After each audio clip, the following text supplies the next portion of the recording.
ಉತ್ಸಾಹದಿಂದ ಓಟ್ ಹಾಕ್ತಾ ಇದ್ದೀರಾ ಸರ್ ನೀವು? ನಾನು KCA ಮೆಂಬರು. ನಾನು ಚಿಕ್ಕ ಹುಡುಗ ಇದ್ದಾಗ ನಮ್ಮ ನಾಗರಾಜ್ ಅವರು ನನಗೆ ಮೆಂಬರ್ಶಿಪ್ ಕೊಟ್ಟರು. ಬರೀ 2,700 ರೂಪಾಯಿಗೆ ಚೆಕ್ ಕೊಟ್ಟರು.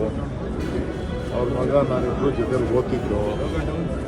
ಜೊತೆಗೆ ಬೇರೆ ಎಲ್ಲ ಟೀಮ್ ಫ್ರೆಂಡ್ಸು ಗೊತ್ತು ನನಗೆ. ಬ್ರಿಜೇಶ್ ಇರ್ಬೋದು, ಅನಿಲ್ ಕುಂಬ್ಳೆ ಇರ್ಬೋದು, ಪ್ರಸನ್ನ ಇರ್ಬೋದು, ಎಲ್ಲರೂ ಕೂಡ ನನಗೆಲ್ಲ ಪರಿಚಯ. ಸೊ ನನಗೇನು ಬೇಕು ಸೆಲೆಕ್ಟ್ ಮಾಡಿ ಮಿಕ್ಸ್ ಮಾಡಿ ನನಗೇನಿತ್ತು ಓಟನ್ನು ಹಾಕ್ತೀನಿ.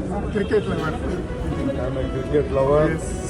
ಸೊ ಮುಂದಕ್ಕೆ ಕರ್ನಾಟಕ ರಾಜ್ಯದಲ್ಲಿ ಬೆಂಗಳೂರಲ್ಲಿ ಏನು ಅನಾಹುತ ಆಗಿದೆ ಅದೆಲ್ಲ ತಪ್ಪಿಸಿ ಮುಂದಕ್ಕೆ ಈ KCಯಲ್ಲಿ ಸ್ಟೇಡಿಯಂ ನಡೆದು ನಮ್ಮ ಬೆಂಗಳೂರಿನ ಗೌರವನ ಉಳಿಸೋ ರೀತಿಯಲ್ಲಿ ನಾವು ಮಾಡ್ತೀವಿ.